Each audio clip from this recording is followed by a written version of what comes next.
കാരണം ഈ ക്ലാസ് ആരംഭിക്കുമ്പോൾ ശ്രീ ജനീഷ് സാറിൻ്റെ ഊർജ്ജസ്വതയോടും അതുപോലെ തന്നെ ആത്മവിശ്വാസത്തോടു കൂടിയുള്ള ആ പ്രഭാഷണം തുടക്കം കുറിച്ചപ്പോൾ എനിക്കതൊരു വലിയ ആവേശമായി.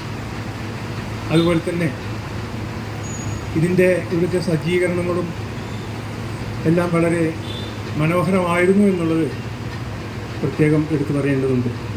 ഒരു പ്രസംഗ പരിശീലന കളരി എന്ന് പറയുമ്പോൾ അതിൽ ഒട്ടേറെ ഘടകങ്ങൾ ഉൾപ്പെടുന്നുണ്ട്.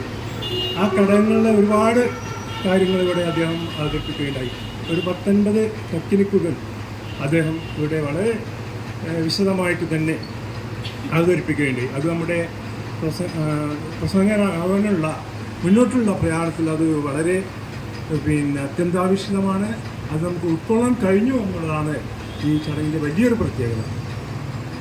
മാത്രമല്ല, ഒരു പ്രസംഗ പരിശീലന കളരി സംഘടിപ്പിക്കുക എന്ന് പറയുമ്പോൾ അതിന് ഒരുപാട് നമുക്ക് ബുദ്ധിമുട്ടുകളൊക്കെ ഉണ്ട്.